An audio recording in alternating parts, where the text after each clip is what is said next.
This is your daily dose of all things royal.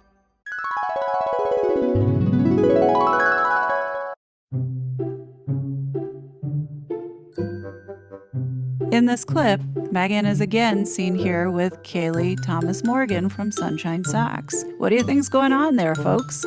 I question if they really stopped repping Meghan. Something tells me that answer is no. Remember, Michael Dale Stein is on Archwell payroll. Well, at least for 2022 he was, and he was from Sunshine Sachs, and he was actually listed on the emails for the Aspen Institute, I want to say, meetings to put together that report. So yeah, there is a possibility that they're still connected and working together, and we were just told fake news, as with everything else we've been told.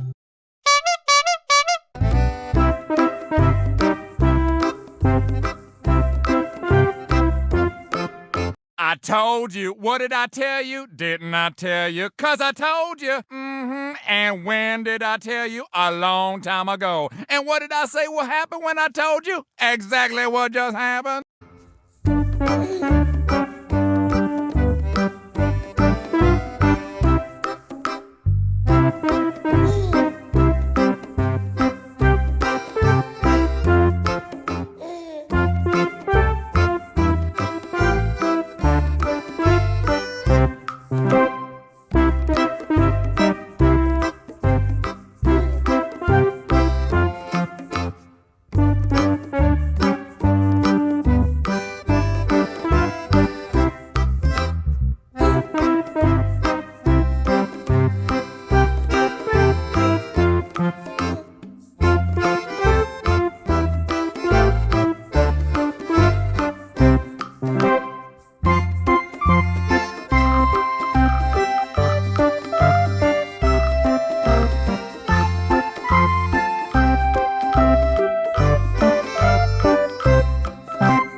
Yeah, something like I'm like, fuck you fucking piglet. Go fuck yourself. I swear to God. Let me repeat that for the Rangers in their 1,070 people who are listening to this podcast. Go ahead and hit the thumbs up or thumbs down. We don't give a fuck. But let me repeat that. Camilla Long is a fucking piglet. Okay? She's an ugly fucking piglet. And she can basically take my dick, suck it from the back, make sure she has the balls in it, okay? And you guys can go ahead and you can hang yourself over the fact that I said that she can suck my dick from the back. Let me stop. Because Harry and Meghan are actually at the forefront of one of the biggest internet trolling gangs of the internet age. A gang unofficially led by a man who they consider a professional ally and friend called Christopher Boozy, who has been paid for research by Meghan and was then famously platformed in their high-profile Netflix reality show. This self-manufactured rabidness, and obviously I'm determined not to lose the mother to my children to the same thing. Prince Harry was part of day one of the virtual Rewired event, which brings together some of the top thinkers on the planet, that's Rewired's phrase, not mine, to discuss navigating the technological future. Now, Harry was part of a discussion of how media can spread lies, hatred, and propaganda, something he certainly knows about firsthand. My experience, I guess, has been more pre-social media around the UK press, who sadly conflate profit with purpose and news with entertainment. And they don't report the news, they create it. And they've successfully turned fact-based news into opinion-based gossip with devastating consequences for the country. Now, we'll get back to his thoughts on the coverage of Meghan, but speaking of devastating consequences, Harry says he warned Twitter CEO Jack Dorsey that his platform was being used to fuel the insurrection on the U.S. Capitol. Jack and I were emailing each other prior to January the 6th, where I warned him that his platform was allowing a coup to be staged. That email was sent the day before, and then it happened, and I haven't heard from him since. Yeah, Harry is certainly coming after media moguls as he tries to create change. And he also pointed out how loud a small number of voices on social media are allowed to be. More than 70% of the hate speech about my wife on Twitter could be traced to fewer than 50 accounts. Perhaps the most troubling part of this is the number of British journalists interacting with and amplifying the hate and the lies, but they regurgitate these lies as truth. So, in fact, the term, and maybe people know this, maybe they don't, but the term Megxit was or is a misogynistic term. And it was created by a troll, amplified by royal correspondence, and it grew and grew and grew onto mainstream media. But it began with a troll. And Harry says those trolls have influenced mainstream media as well. I've grown up learning that news should be sacred ground. And you don't have to be Logan Roy or Rupert Murdoch to understand that clickbait is the descendant of targeted advertising. Have you ever noticed that the truth is paywalled, but the lies are free, right? So when a lie spreads on social media, it's dangerous. Of course it is. But when that same lie is given credibility by journalists or publishers, it's unethical and, as far as I'm concerned, an abuse of power. If the media, news media, is supposed to be holding us to account, who is holding them to account? People now more than ever want and need truth. They want and need trust, and they want and need transparency. Okay, so there's a lot here. Yeah, there is. The Jack Dorsey thing. We're quickly learning how these heads of these organizations, like the Mark Zuckerberg, like Jack Dorsey, really are very immoral and kind of corrupt people. So, how much longer are we supposed to continue the charade of acting like these three aren't working together with Sunshine Sachs? Like, can we stop that? Can they stop it? I'm tired of this charade. We all know. They know. It's these two and Boozy and Sunshine Sachs are personally targeting their political enemies. Political, I'm just saying that because that's what Sunshine Sachs does. They target political enemies. They treat these people like it's the 2 days out in a presidential election and they're neck and neck. This is ridiculous, like targeting Yankee Wally. Who do you think? That's an emotional target. Yankee Wally, Christopher Boozy, probably, Yankee, whatever, but he didn't care. These two cares. That girl cares. So, okay, I'll play along. So, we had Boozy's first report here, okay? BuzzFeed, the Twitter data, the whole thing. All right. Okay, I'll play along that they didn't know each other before that, okay? I'll play along that they didn't contact him after they saw this all over the news. Okay, I'll play along. Then Boozy says he's going to be in a BBC documentary. How'd he get there? We'll get back to that. And he's saying he's blasting all over the place, and they didn't call him. All right. Tweet Christopher Boozy. I actually LOL when I read this one. They are clueless about what goes on behind the scenes. I don't think so.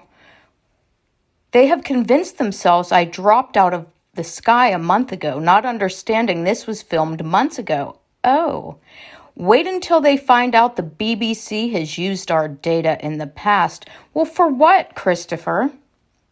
For what? Because, you used to do American politics stuff, so I don't know why they would call you for that if they wanted that information. And the only other information I could think of would be the Amber Heard thing, which is suspicious at best. So you've been supplying the BBC data in the past, and this was filmed months ago. Okay, but, I'll still play along. They still don't know each other. Let me bring this up again. He's bragging about the BBC. They think the documentary is about Meghan Markle. It's not. Well, Christopher, we don't know if you talked about her or not, because your thing was, just like I had initially called that you should have ended up on the cutting room floor, you ended up on the cutting room floor. Now, is that because you suck and they didn't like what you said, or, whatever? Or is it because you talked about Meghan Markle and they got the backlash because of the princes in the press, and then everybody up in arms about you being on the BBC talking about Meghan Markle? We don't know if you talked about her or not. We don't know what you talked about. We barely got to see anything because they cut you out. So, but I'll still play along. New, Christopher Boozy, December 16th. YouTube incentivizing Meghan Markle trolls to produce hate videos. He told Newsweek there were more users earning similar sums from posting hostile videos about the Duchess, and said they would be exposed in a future report by the company. Okay, well, after all of that, after being on the BBC, the BuzzFeed, the Prince Harry talking on TV about your stuff, and all the tweets I have about, well, Harry said, and everybody talking about it, and now this Newsweek thing, now can we just all stop acting like you work together and that you're personally targeting people? Taz and Yankee and Murky Meg, those are personal for Harry and this bish right here. Okay, so I'm tired of acting like, well, I don't act like it, but I'm tired of everybody acting like that you're not working together. I mean, it's ridiculous. Or that you've never talked. Oh, I don't know him. Oh, I don't know him. Yeah, right. And then here's another one, Christopher Boozy. Boozy told Newsweek, I think it's unconscionable and abhorrent that people are earning thousands of dollars each month. Well, what business is it of yours, Christopher, or theirs, from videos created to spread hate? Hate is in the eye of the beholder, Christopher. And platforms like YouTube are incentivizing these people to continue. How about they just want to talk about it? I'm getting no incentive for my videos. I don't get, mine's not monetized. And I do it because for many, many, many reasons. I'm not spreading hate, I'm spreading the truth.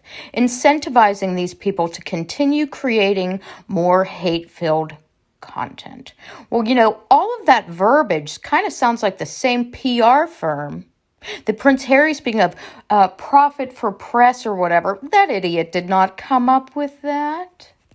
Christopher Boozy, to my girl Queen Gertrude. Wait until she finds out I am in a second documentary this month. And I'm also in talks with a director about a third that will air in 2022. Laugh, clown. Well, Christopher, I've got a couple questions.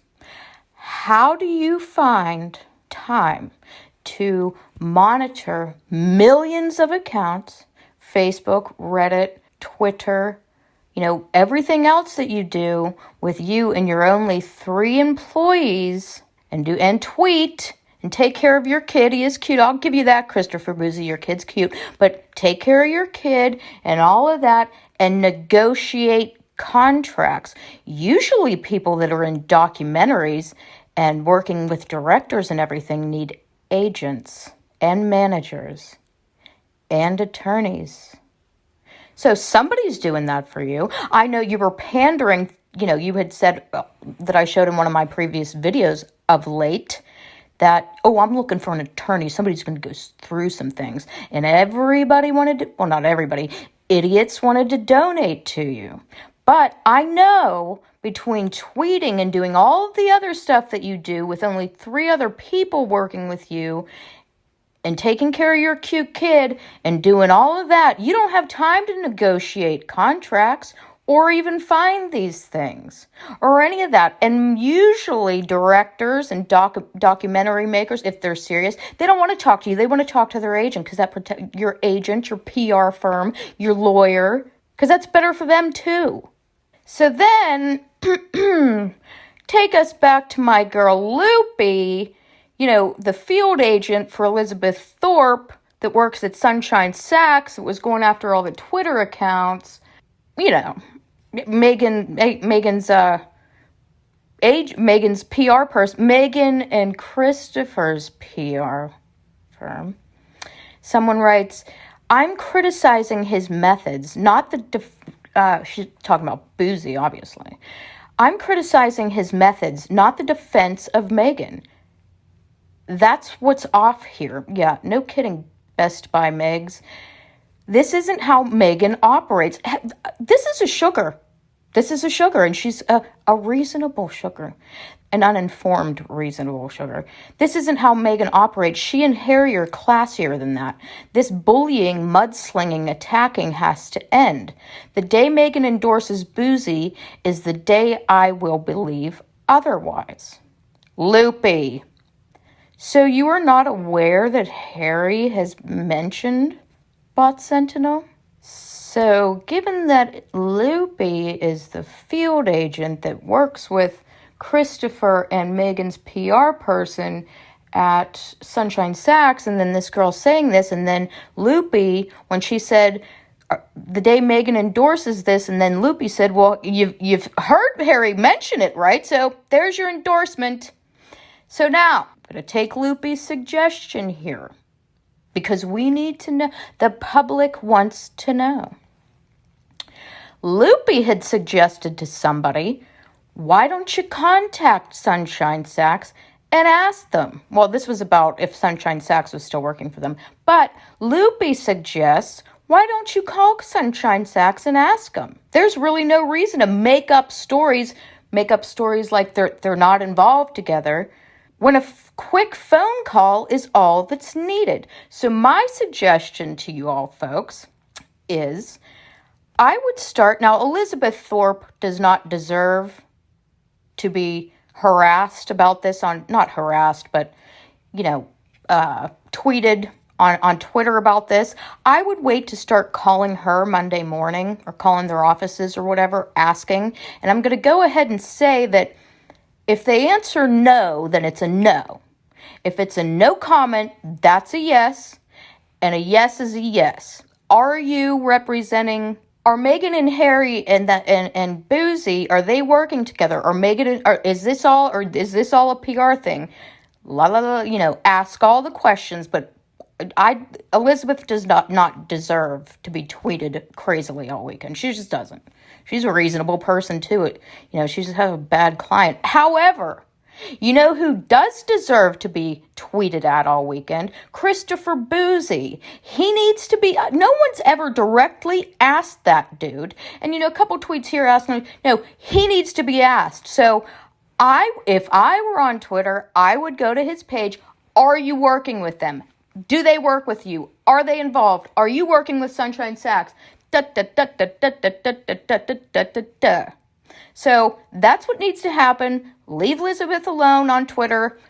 I'll be calling her office on Monday morning. Boozy needs to be asked the questions by anyone that's curious or wants to know, needs to know, should tweet Christopher Boozy and ask him about it. No, you are so dumb. You are really dumb. For real. It was such a fraud.